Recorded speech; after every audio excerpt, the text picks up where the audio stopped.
Então, vamos iniciar o livro de Anne de Green Gables em e-book, porque eu não tenho livro físico. Vamos lá. Capítulo 1. A senhora Rachel Lynde se surpreende. A senhora Rachel Lynde morava exatamente no ponto em que a estrada principal de Avonlea descia rumo a um pequeno vale, rodeado por bétulas e brincos de princesa, e atravessado por um riacho cuja nascente ficava lá atrás, em um bosque, na propriedade do velho senhor Cuthbert. Será que é assim que se lê? Pelo menos na série eu acho que era assim. Esse riacho era um curso de água veloz e intricado em seu percurso pelo bosque, com cascatas e poços secretos e sombrios. Entretanto, quando se aproximava do Vale da Família... Ô, menino, você tá me atrapalhando. Para com isso! Senta aqui no meu colo. Senta aqui. Vamos lá. Esse riacho era um curso de água veloz e intricado em seu percurso pelo bosque, com cascatas e poços secretos e sombrios. Entretanto, quando se aproximava do Vale da Família Lynde, o riacho ficava tranquilo e bem comportado, pois nem mesmo um mero curso de água poderia passar diante da porta da senhora Rachel Lynde, sem o devido respeito ao decoro e à decência. E é bastante provável que o riacho estivesse ciente de que a senhora Rachel estaria sentada perto da janela, mantendo os olhos bem atentos a tudo e a todos que passassem por ali, fossem riachos, crianças ou qualquer outra coisa, e que, caso ela percebesse algo estranho ou fora do lugar habitual, nunca descansaria enquanto não descobrisse tudo a respeito. A fofoqueira! Havia muita gente no pequeno povoado de Avonlea, e fora dele, que gostava de bisbilhotar a vida dos vizinhos, mesmo para isso fosse preciso negligenciar os próprios assuntos. Mas a senhora Rachel era uma daquelas criaturas capazes de cuidar de seus afazeres e ainda tomar conta da vida das outras pessoas. Ela era uma excelente dona de casa, sempre cumpria suas obrigações e fazia isso muito bem. Administrava o grupo de costura, ajudava na gerência da escola dominical e era quem dava o mais valioso suporte para a Sociedade de Ajuda Humanitária da Igreja e ao Instituto para Missões Estrangeiras. No entanto, com todas essas ocupações, a senhora Rachel ainda tinha tempo mais do que suficiente para permanecer durante horas sentada perto da janela de sua cozinha, tricotando colchas. Já tinha feito 16 delas, como as donas de casa de Avonlea costumavam contar, sempre com muita admiração.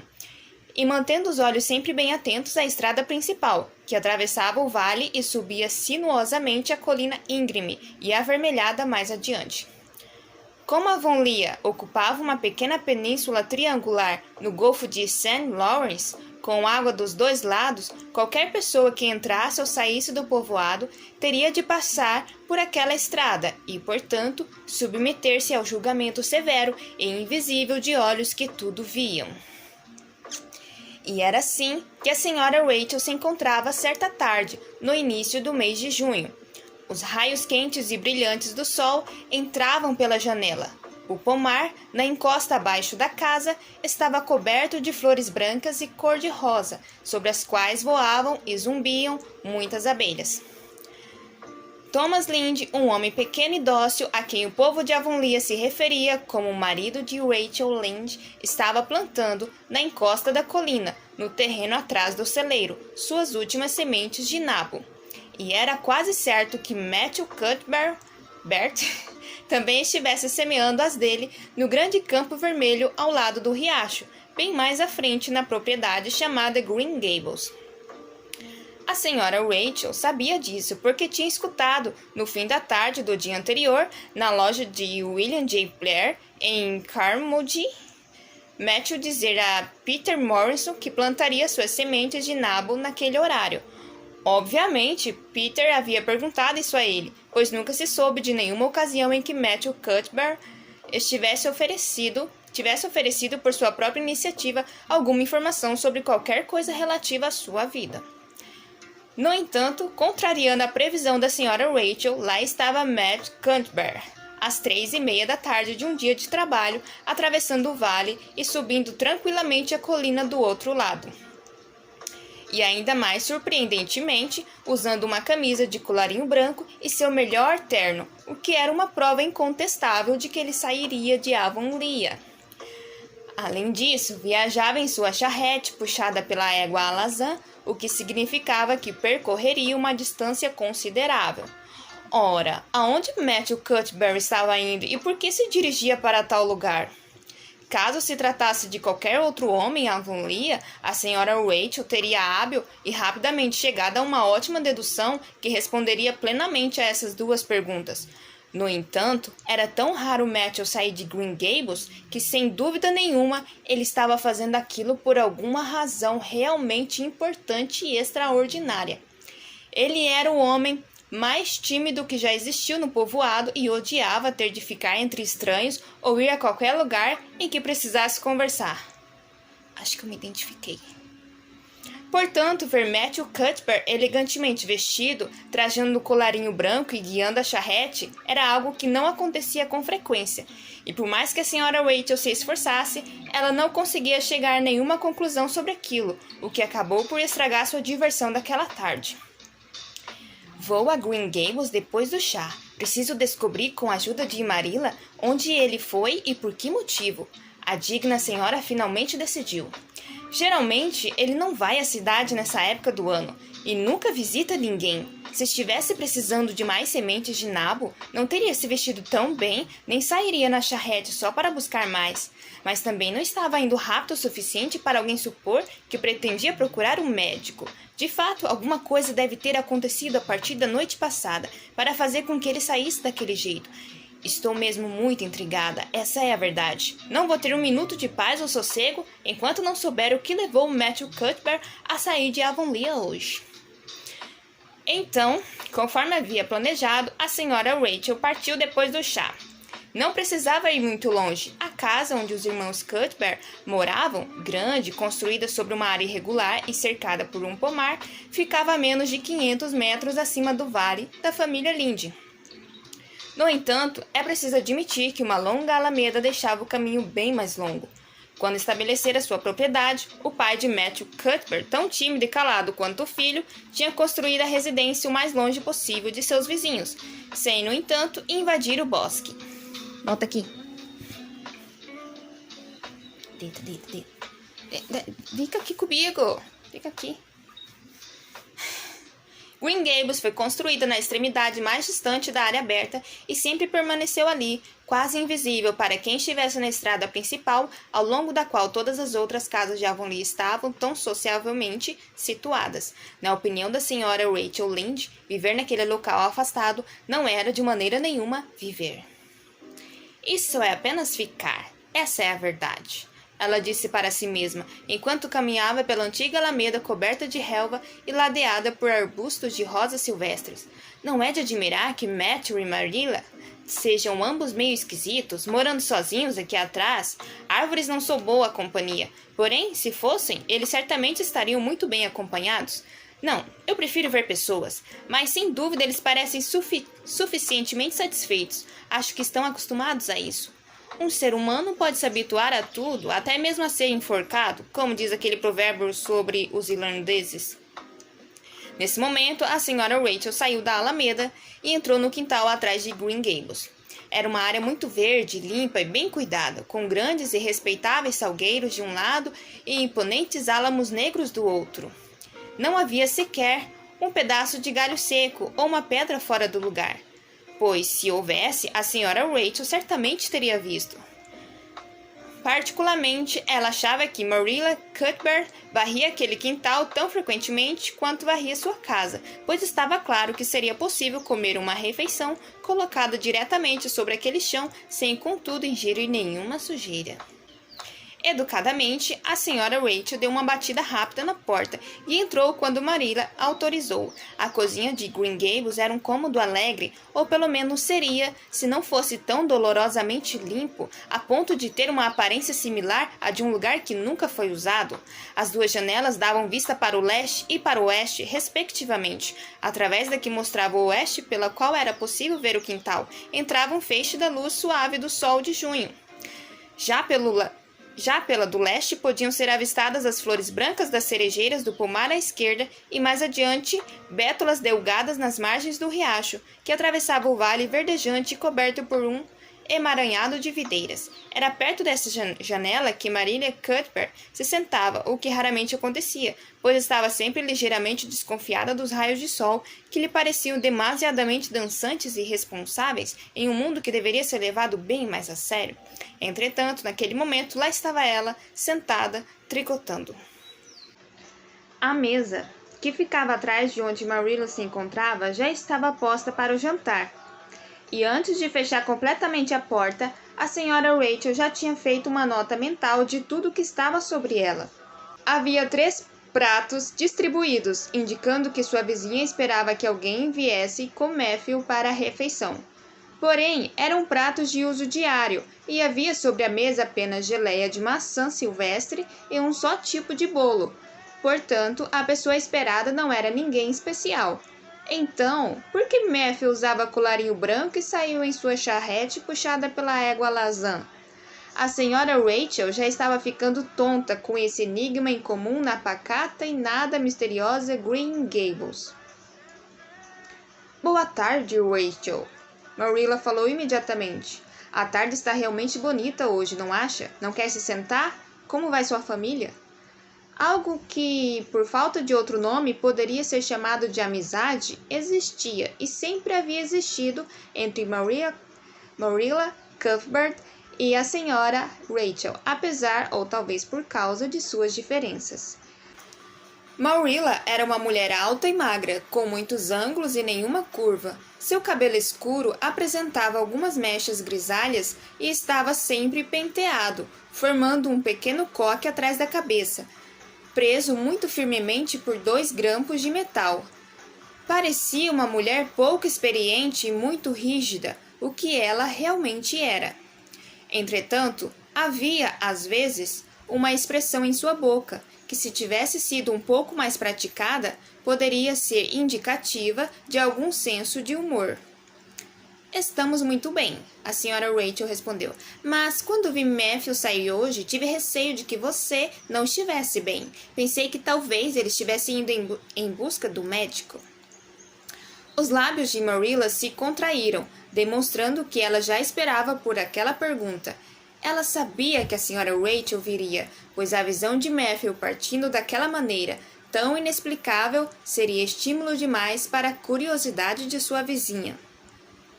Oh, não, estou perfeitamente bem, embora tenha tido uma dor de cabeça bastante desagradável ontem, disse. Matthew foi a Bright River. Vamos adotar um garoto de um orfanato em Nova Escócia, e ele vem no trem de hoje à tarde.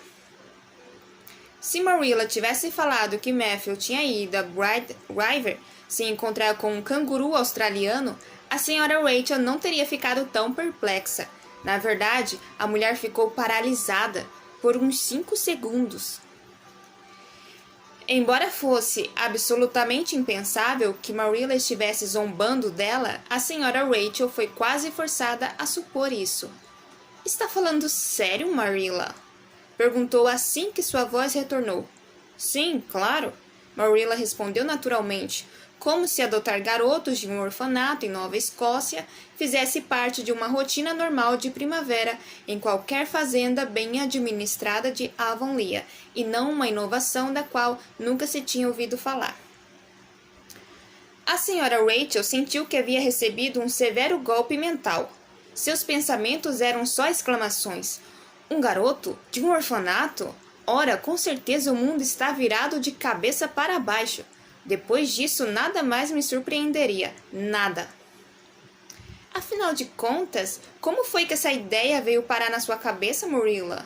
Ela perguntou, com tom de completa reprovação. Afinal, aquela decisão havia sido tomada sem que sua opinião fosse consultada e por isso era digna de reprovação.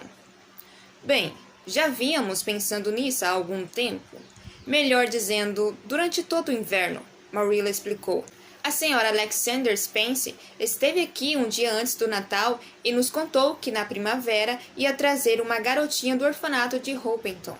A prima dela mora lá e a senhora Spencer visitou esse orfanato. Ela sabe tudo sobre ele. Desde então, Matthew e eu começamos a falar sobre isso, de tempos em tempos. Pensamos em buscar um garoto. Matthew está envelhecendo, sabe como é? Já tem 60 anos. Não é mais tão ágil como era antes e, além do mais, está com problemas sérios no coração. Você sabe como é desesperadamente difícil contratar trabalhadores para nos ajudar. Nunca se acha ninguém, a não ser aqueles adolescentes franceses estúpidos. E assim que você consegue ensiná-los a fazer as coisas do jeito apropriado, vão embora para trabalhar nas fábricas de carne de lagosta enlatada ou se mudam para os Estados Unidos. No início, Matthew sugeriu que trouxéssemos um rapaz da Inglaterra, mas eu disse não, categoricamente. Eles podem ser bons, não estou dizendo que não são, mas não quero meninos de rua londrinos. Falei com ele. Ao menos que seja um garoto nascido aqui. De qualquer modo, vamos correr um risco, mas vou me sentir mentalmente melhor e dormir melhor à noite se tivermos conosco um rapazinho canadense. Por fim, decidimos pedir à senhora Spencer que escolhesse um para nós quando ela fosse buscar sua menina. E na semana passada, quando soubemos que ela estava indo, lhe enviamos uma mensagem pelos parentes de Richard Spencer, que vivem em Carmody, na qual pedíamos que nos mandasse um garoto apropriado e esperto de 10 ou 11 anos. Decidimos que essa seria a melhor idade, suficientemente crescido para ser logo útil no cumprimento das tarefas e, ao mesmo tempo, suficientemente jovem para ser treinado adequadamente. Pretendemos lhe oferecer um lar e uma boa educação. Então, hoje, o carteiro trouxe da estação ferroviária um telegrama da senhora Alexander Spencer, dizendo que eles viriam no trem das 5h30. Por isso, Matthew foi a Bright River para buscar o garoto. Depois de deixá-lo lá, a senhora Spencer vai seguir com a menina para a estação de White Sands. Como a senhora Rachel tinha orgulho de sempre dizer francamente o que pensava, foi o que ela fez naquele momento, após haver definido mentalmente qual seria sua reação diante daquela notícia surpreendente. Escute, Marilla, vou lhe dizer sinceramente que acho isso uma grande besteira. É uma atitude arriscada, essa é a verdade. Você não sabe o que está fazendo. Está trazendo uma criança desconhecida para dentro de sua casa, de seu lar. Não sabe nada sobre esse garoto, nem sobre seu temperamento, muito menos que tipo de pais ele teve ou em que espécie de pessoa ele pode se transformar. Ora, ainda na semana passada, li no jornal que um homem e sua esposa, moradores do oeste da ilha, levaram para seu lar um menino de um orfanato e durante a noite o garoto pôs fogo na casa e fez isso de propósito, Marilla. Quase transformou o casal em carvão, em sua própria cama. E sei também de outro caso em que um menino adotado costumava chupar todos os ovos da casa e ninguém nunca conseguiu lhe tirar esse hábito. Se você tivesse me pedido um conselho, o que você não fez, Marilla, eu teria lhe dito para, por tudo que há de mais sagrado, nem pensar em fazer uma coisa dessas. Essa é a verdade. Contudo, tais comentários reconfortantes pareceram não ofender nem alarmar Marilla, que continuou a tricotar tranquilamente. Não nego que o que está dizendo tem algum fundamento, Rachel. Eu mesma tive algumas inquietações a esse respeito, mas Matthew estava totalmente decidido. Vi isso claramente e, portanto, resolvi ceder. É tão raro Matthew cismar com alguma coisa que, quando isso acontece, sempre acho que tenho a obrigação de concordar com ele. Quanto aos riscos, eles existem em praticamente qualquer coisa que seja feita neste mundo. Se pensarmos bem, há riscos até em se ter filhos próprios. Nem sempre eles se tornam boas pessoas. Além disso, Nova Escócia é muito perto de nossa ilha. Não é como se estivéssemos trazendo o garoto da Inglaterra ou dos Estados Unidos. Portanto, ele não pode ser muito diferente de nós mesmos.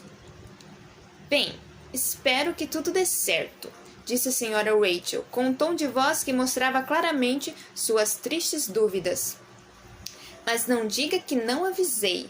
Caso o menino incendeie Green Gables ou jogue veneno no poço, ouvi contar uma história que aconteceu em New Brunswick, onde uma criança de um orfanato fez isso e toda a família morreu, e com muito sofrimento, só que nesse caso era uma menina. Ora, não estamos trazendo uma menina? Marilla afirmou, como se envenenar poços fosse um comportamento exclusivamente feminino, e por isso não fosse necessário temer que um menino fizesse isso. Eu jamais pensaria em trazer uma garota para criarmos. Acho até admirável a senhora Alexander Spencer fazer isso, mas, pensando bem, ela não hesitaria em adotar até um orfanato inteiro se pusesse essa ideia na cabeça.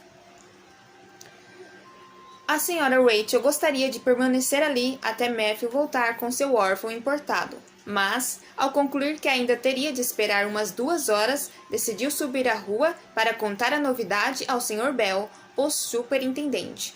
Certamente, isso causaria uma sensação sem precedentes no povoado, e a senhora Rachel realmente adorava causar sensação. Sendo assim, foi embora, deixando Marilla um tanto aliviada, pois havia sentido suas dúvidas e medos renascerem por influência do pessimismo da vizinha. Por tudo o que há nesse mundo, a senhora Rachel murmurou quando já se sentia em segurança na alameda. Parece até que estou sonhando. Ora, tenho é pena desse pobre garoto, muita pena. Marilla e Matthew não sabem nada sobre crianças e esperam que ele seja mais sábio e mais equilibrado que seu próprio avô. Se é que ele algum dia teve um avô, o que é duvidável. De qualquer modo, acho esquisito imaginar uma criança em Green Gables. Nunca houve nenhuma nesse lugar. Matthew e Marilla já eram crescidos quando a casa nova foi construída. Se é que algum dia eles foram crianças, o que também é difícil acreditar ao olharmos para eles. Não queria estar no lugar desse órfão por nada. Oh, tenho muita pena dessa criança. Essa é a verdade. Foi isso que a senhora Rachel falou do fundo de seu coração para os arbustos de rosas silvestres, mas se ela pudesse ter visto a criança que esperava pacientemente na estação ferroviária de Bright River, naquele exato momento, sua piedade seria ainda maior e mais profunda. Parabéns, você acabou de ler um capítulo do livro de Anne de Green Gables. Meus parabéns! Viu? Não é tão difícil. Leia, muito bom, é só manter o hábito. Espero que você tenha gostado. Até mais!